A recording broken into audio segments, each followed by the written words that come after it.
wedding photographers that have been doing this a while, they make an extra 6 figures. We're here in Las Vegas at WPPI with Andrew Funderburg, Fundy designer. You might have seen it on the channel, and we're going to talk all about making more money with your photography. That sounded like we had an intro, but we didn't have an intro. Okay. We could do something. Actions.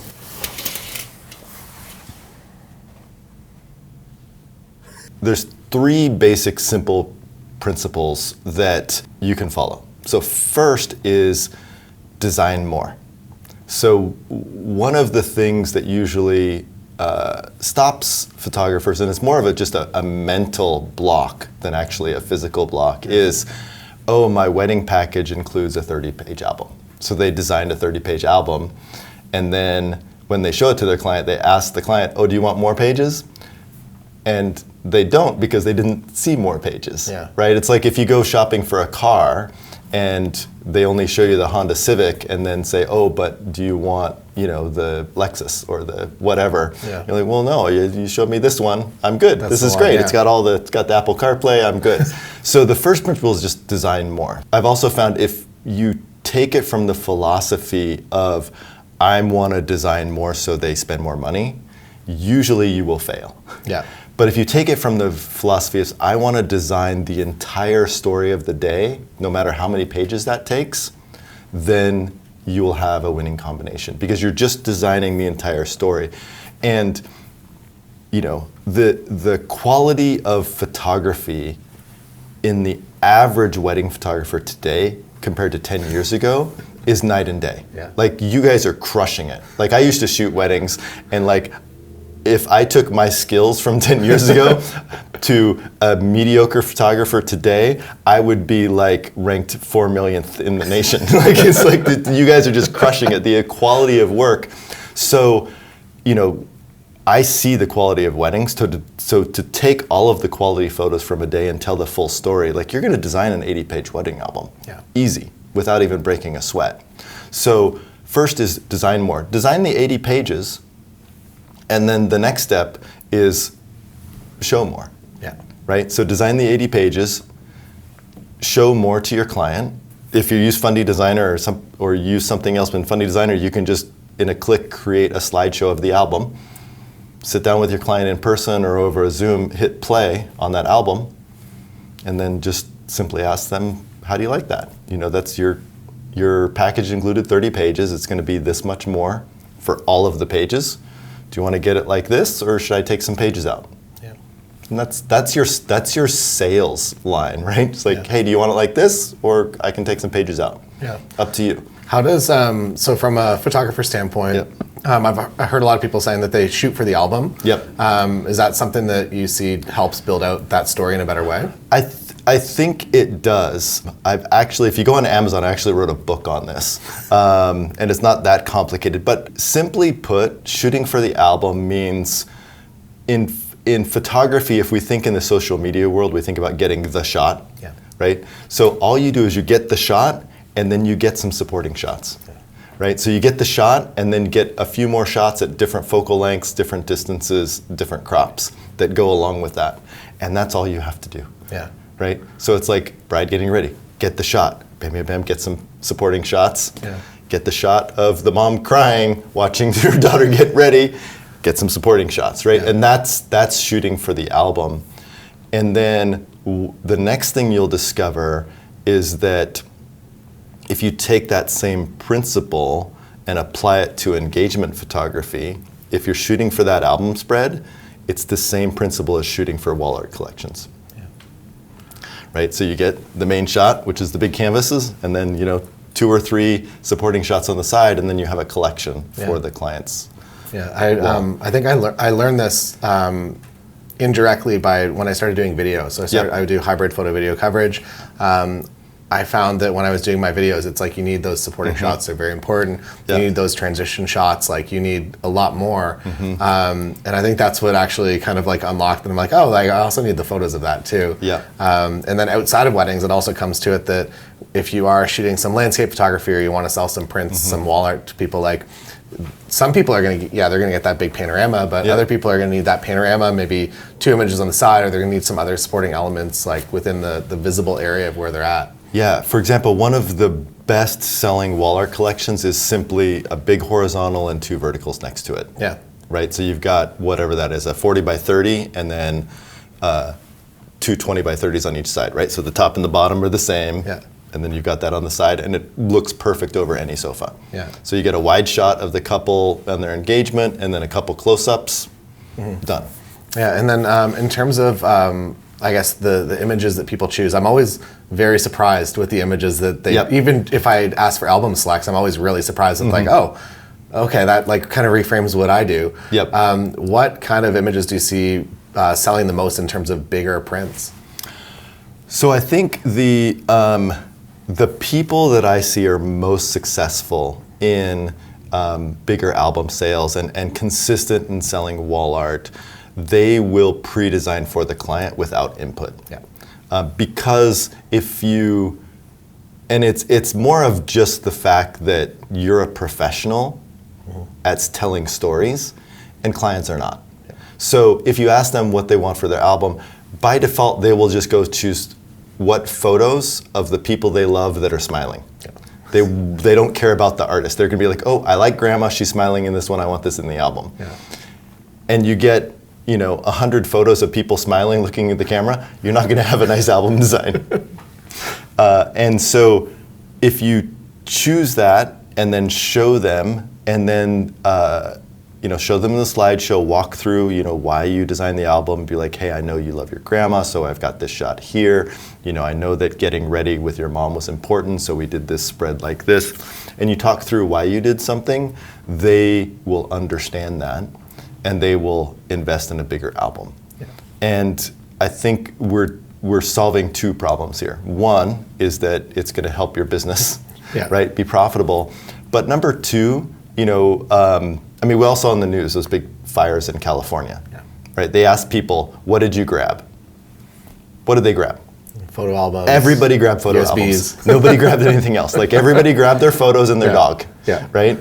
Husbands were left behind. It was dogs and photo albums, Yeah. right? So, this is, no matter what the clients choose to spend on the wedding album, like that's going to be their legacy. Yeah. So basically the 2 main things is just design more and sell more. And then the last one is showcase more. So one of the things, like when you go to your website, when your clients go to their website and they're scrolling through that first page, do you have photos of albums on there? In Funny Designer, when you mock up wall art, you can, under the export menu, you can choose to export room mock-up. Yeah. And we'll just export that room mock-up. It looks like you hung some sample prints without having to pay for the sample prints, and canvases are expensive, right? Yeah. And and just export that as a JPEG and put that on your website. Every time a client album comes in, doing a quick video for social media, so showcasing print more, and then the first year that you integrate this, it's kind of like when you first start working out or you first start running. Like the first year sucks, I'm not gonna lie to you, right? You'll have some successes. The first year is gonna be hit and miss. Some clients are gonna be receptive to it, some clients aren't. But once you get past that first year, the clients who love it are gonna refer you more and stronger to their friends because they love the album they got. And the clients that book you next year are going to book you because they want an album. So you don't even have to sell it, right? So, and once you've been doing the process 2 or 3 years, like it just works by itself. If you're a little hesitant about this or a little frightened, this might scare you a little bit, but wedding photographers that have been doing this a while, they make an extra 6 figures per year just on album sales and wall art sales. Hybrid studios where they're shooting weddings and portraits, they'll easily make an extra $250,000 a year with prints. On average, our users make an extra $50,000 a year. That's crazy. Without even trying. Yeah. Right? So it's real money, and for a wedding, it's going to take an extra hour out of your day because you got to hop on a Zoom and show them the album, or engagement shoot, hop on a Zoom an extra hour. But if you're making $3 or $4 grand extra, that's a pretty good hourly wage. I'd say, yeah. And you've already done the work. And you've already done the work. Yeah. And you can do the rest on a Tuesday. Exactly. Yeah. So And there's so many people out there that are great at this process. You know, Ben Hartley, Michaela Jade, Jen Lewis in the high school senior portrait space. So there's a lot of education out there to kind of follow their steps along. But it's just one of those skills, like off-camera flash, right? The first, I still can't do off-camera flash, but all of you out there, I'm sure, you know, the first 3 or 4 times you tried it, it was horrible, and then you got better at it and better at it, and now you're really good at it. And it's kind of the same thing once you start pre-designing and showing your clients. The first few times, maybe not so great, but after that, you get better and better. Fundamentally, I just like entrepreneurs to be successful.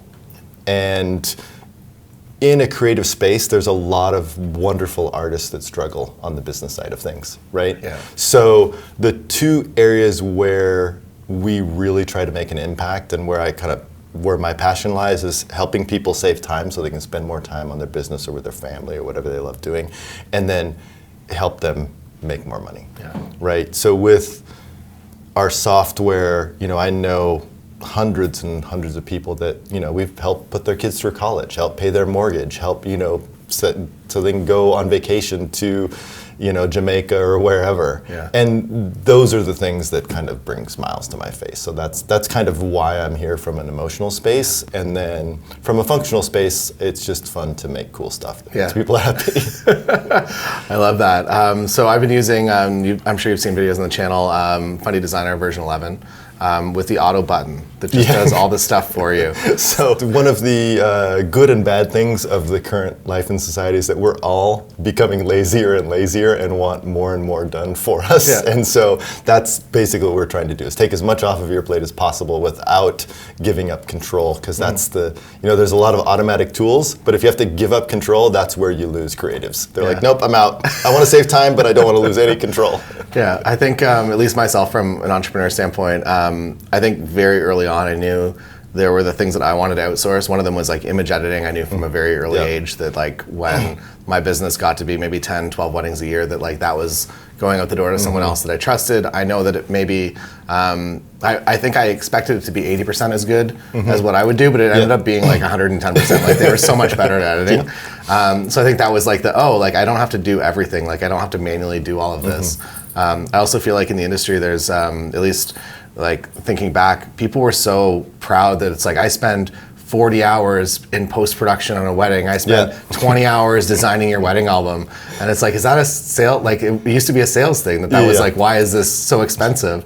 I'm happy that I'm no longer designing albums in Photoshop slide by slide. And you've created a nice solution.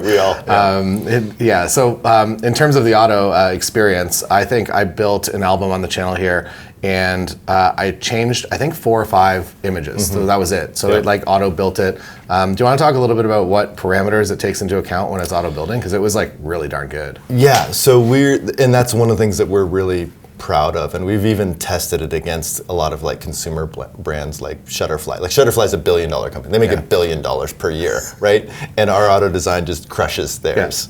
And we do a few things. Is we look at timestamps of the images, but we also look at the clusters, right? So it's not the fact that we're going in order, but we're finding photos that go together within those timestamp clusters and then separating them out on the spread. And then how we use those images in the spreads, like which ones are bigger and which ones are smaller. And I can't remember if you've touched on this before, but things like before you hit the auto design button, you can like tag and be like, oh, I want this photo to be a panorama, or I want this photo to be the cover photo, or I want this photo to be big on the page.